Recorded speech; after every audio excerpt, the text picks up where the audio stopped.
अकेले रहना सीखो, लोग तरसेंगे तुम्हें पाने के लिए। गौतम बुद्ध की प्रेरणादायक कहानी कहते हैं, इंसान की सबसे बड़ी भूख किसी का साथ होती है। वो अकेलेपन से डरता है, लेकिन इस बात को भूल जाता है कि सुनसान रास्तों पर ही इंसान खुद को पहचान पाता है। ऐसी ही कहानी थी आरव की। आरव एक साधारण सा लड़का था जिसे हमेशा दोस्तों की भीड़ चाहिए होती थी। वो लोगों की बातों में खुश रहता था, तारीफों में जीता था और दूसरों के सहारे अपनी खुशियां ढूंढता था। लेकिन ये दुनिया किसी की नहीं होती। जिन लोगों के साथ बैठकर वो हंसा था, वही लोग धीरे धीरे उससे दूर होने लगे।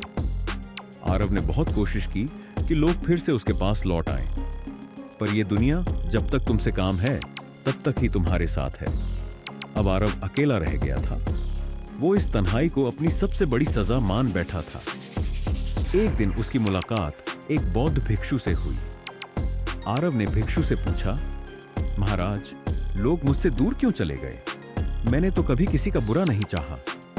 भिक्षु मुस्कुराए और बोले, लोगों के साथ रहना बुरा नहीं है पुत्र, लेकिन जब तुम्हारी खुशी दूसरों की मौजूदगी पर टिकी हो, तब यह सबसे बड़ी गुलामी बन जाती है। आरव ने पूछा, लेकिन अकेलेपन में तो सुकून नहीं है महाराज।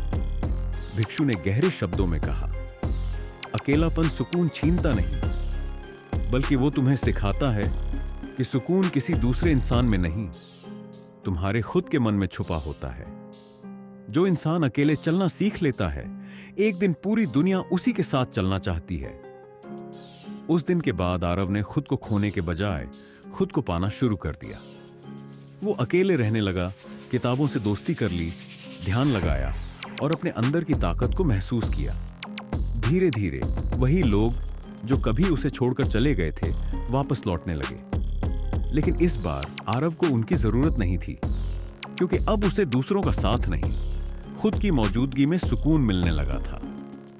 गौतम बुद्ध ने सही कहा है, जिस दिन तुम अकेले जीना सीख गए, उस दिन ये दुनिया तुम्हें पाने के लिए तरसेगी। अगर तुम भी अकेले हो तो घबराना मत, शायद ये अकेलापन तुम्हें खुद से मिलाने आया है।